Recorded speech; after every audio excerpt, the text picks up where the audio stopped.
I no longer remember exactly why I was sent to Eldom. Perhaps it was because I was the youngest in the monastery, or perhaps because no one else dared to accept the invitation. The letter was sealed with red wax, the handwriting trembling, that of an old village elder, saying that the villagers were entangled in sin and darkness, and needed someone to come and cleanse their souls. Eldom was not on any map. I was given only a few rough directions. Travel north past 3 stone hills, then keep going until the fog swallows the road. I remember vividly the feeling as the carriage wheels rolled across the barren moors, the fog so thick it seemed to swallow sound itself. The sun was hidden. Only a pale, cold light remained, coating everything in a white haze that made it feel unreal. When Eldom finally appeared, I understood why no one wanted to come here. The houses were old stone cottages with slanted roofs. Gray smoke drifted through the mist like dying breath. On the hill stood a small church, its bell tower half collapsed, the cross at the top leaning as though in pain. No one came to greet me. Only a young woman stood by the village well, arms full of firewood, staring at me as if she were seeing a ghost. I introduced myself as Father Lorien, sent by the church at the request of the village elder, Gregor Mautrin. The girl said nothing. She only lifted her hand slightly and pointed toward the square, where dark smoke was rising from a heap of ash. As I approached, the stench of burning flesh hit me hard. In the dying embers, I saw a wooden crucifix, half burned, tilted to one side. I asked what they were doing, and a widowed woman named Marguerite replied, her voice trembling. "We had to burn it, Father. There was something breathing inside." I was given a small room near the edge of the woods. That first night in Eldom, I could not sleep. The wind whistled through the cracks in the walls, making the lantern flame quiver. From afar, I heard the church bell ring, faint, off-key, but the church was long abandoned. No one should have been there. I followed the stone path up the hill. The door was rotten, creaking as it opened. Inside, dust coated every surface. The pews were broken and scattered. But on the altar, there were fresh candle marks. Someone had prayed here recently. And on the wall, right behind the statue of the Virgin, 3 words had been carved deep into the plaster. He never left. A chill ran down my spine. The next morning, the villagers gathered in the square. At the center hung a black sheep, upside down, its throat slit, blood dripping to the stones below. A wooden sign dangled from its hooves, crudely written, "Offering to the one who has awakened." I asked who had done this. No one spoke. An old man at the back muttered softly without meeting my eyes. "He made us do it. If we don't, he'll come." I asked who he was, but the old man backed away, swallowed by the crowd as if he'd never been there. That evening, Elder Gregor invited me to his home. It sat high on the hill, its stone walls damp, oil lamps burning weakly. Gregor was tall, his hair white as bone, his eyes gray and clouded, yet sharp. He spoke with a rough, smoke-choked voice. "You don't understand, Father. This village cannot be cleansed. Since the lake in the north turned dark, everything began to change." He told me that generations ago, Eldom had belonged to an ancient sect, one that worshipped a god sleeping beneath the lake. The church had come, burned their altar, and executed their leader, but no one dared to touch the lake itself. Ever since, each year, when autumn came to an end, fog would roll in, and the first to hear the voice beneath the water would vanish forever. Gregor looked straight into my eyes, his voice heavy as rusted iron. "The fog came early this year. Perhaps you're the one he has chosen."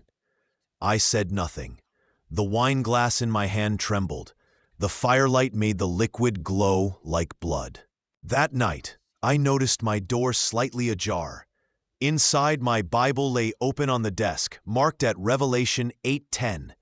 A great star fell from heaven, burning like a torch, and it made the waters bitter. Someone had written below, in shaky black ink, it was not a star, it was a man. I turned toward the mirror and saw a figure in a dark cloak standing behind me. When I spun around, the room was empty. But from somewhere deep below, I heard the sound of breathing, heavy, wet, and slow. I stepped out onto the porch. The fog was so thick I could not see my own hands. And in that suffocating silence, I heard a bell. No, not a bell, but a heartbeat, slow and deep, pulsing from the direction of the lake. On the third night, I was woken by a knock at the door. 3 slow, deliberate knocks. When I opened it, Marguerite stood there, trembling, her hands clutching a damp cloth dripping with lake water. "Father, you must leave this place," she whispered, voice hoarse. "He's waking." The first one to hear the calling was me. I asked who he was. She shook her head, tears spilling down her cheeks. Not a demon, not a god, just something we once invited and could never send back. Before I could speak again, she turned and fled into the fog. I never saw her alive again. I don't remember deciding to go to the lake that night. Perhaps it was the whisper in my mind, soft, persistent, like my own conscience urging me onward. When I reached the shore, the water was rippling, steaming faintly. And in the center, through the mist, I saw Marguerite standing knee-deep, her arms raised toward the moon. Her eyes were wide open, lips moving soundlessly. "It has awakened," she murmured, and then she sank beneath the surface. The lake shuddered. Under the pale moonlight, I saw dozens of faces beneath the water, white, hollow, their eyes open and staring upward. Each mouth gaped as if screaming, but there was no sound. I ran. By the time I reached the elder's house, the door was wide open.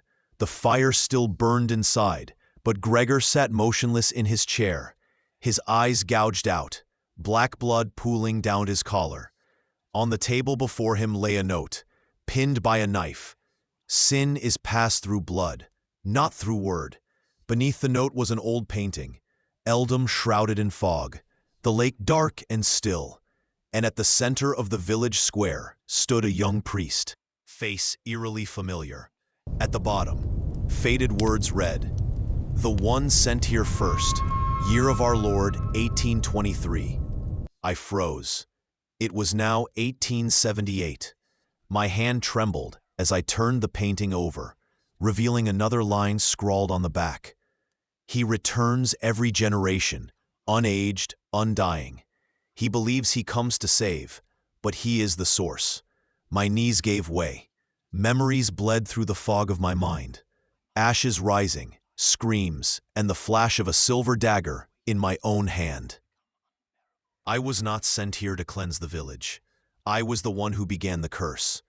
I drove the silver cross into the earth and began to pray, but my voice shook and the words came out broken.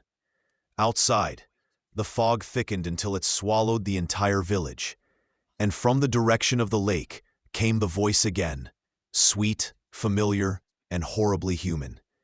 It was my own voice. This time I did not resist. I walked through the fog toward the lake, not to flee, but to end it. The ground beneath me trembled. When I reached the shore, the water had split open, a vast pit gaping where the lake had been. The missing villagers stood around its edge, their eyes white and empty. Marguerite was among them, her face calm, her hand outstretched. "You came back to finish it, didn't you?" I nodded. I lifted the cross and spoke the final prayer. But instead of light, black mist poured from the relic, thick and alive. I understood then. It had never been holy. It was a seal, and I had just broken it. The pit erupted in cold, gray-blue fire. The air filled with a sound like tearing metal, 1,000 voices crying at once. I fell to my knees, eyes closed, as the world burned in silence. And in that moment, before everything vanished, I saw myself, the man from the painting, smiling in the flames. When I awoke, there was nothing, only an endless white plain of frost stretching in every direction. No village, no lake, no sound, only the wind. I walked for what felt like hours, days. Time had lost its meaning. My breath left no mist. My shadow was gone. And I felt nothing. Not cold, not fear, not grace. Perhaps this was penance. Or perhaps I had never left Eldom.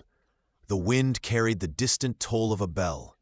I stopped, listening, and from somewhere behind the fog, left. I heard my own voice whisper once more, "He never left."